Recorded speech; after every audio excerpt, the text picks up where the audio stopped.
And one of the things that I will tell you is that what's most important when you're in a really tough work environment, but you have big goals, big dreams, big vision, is that you don't allow what they project onto you to seep inside of you. What some of you may not realize right now, and I feel this so deeply in my spirit for you, is that you are in a tough work environment right now. You are in a tough place in business right now, because when it's tough, you seek.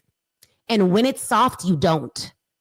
Like, if it's tough, you're seeking a way out. If it's tough, you're looking for new opportunities. And I personally pray to God that if I ever get comfortable in a place that God is not destined me to be in, that he just makes it a little bit tougher, not too much. That discomfort that you feel is a gift. So what are you going to do differently? I don't feel value here. Okay, you're not. So where is the environment where you're valued? And if you don't feel valued there and you let that seep into your heart, when you start your own business, guess what? You're not going to value yourself. So you're not going to charge, right? You're not going to do the things that you need to do. So what you need to do is find a way to know that you're valuable in environments that devalue you.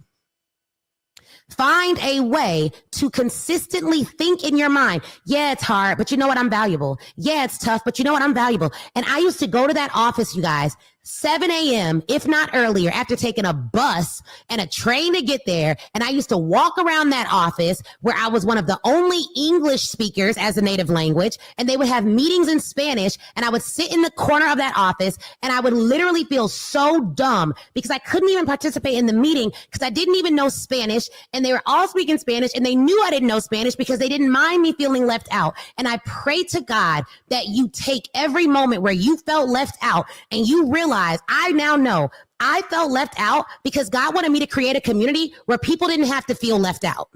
So now I know how to create that community. I felt left out because God needed me to become a lawyer, and I became a lawyer not only because like my parents said I should do it and all this other stuff. It was really because I hate bullies.